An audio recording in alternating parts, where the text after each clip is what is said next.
So, ito ang sekreto para hindi na kayo magbayad ng malaki sa pagpapaayos ng cellphone nyo. Kung hindi bumubukas ang cellphone nyo, dahil hindi gumagana ang power button katulad ng cellphone ko, ganito lang ang inyong gawin.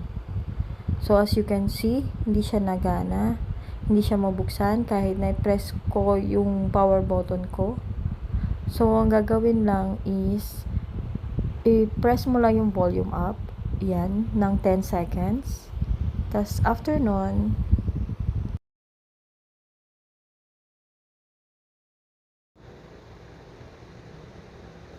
tapos lalabas yung main menu, hayaan nyo lang siya ng 5 minutes.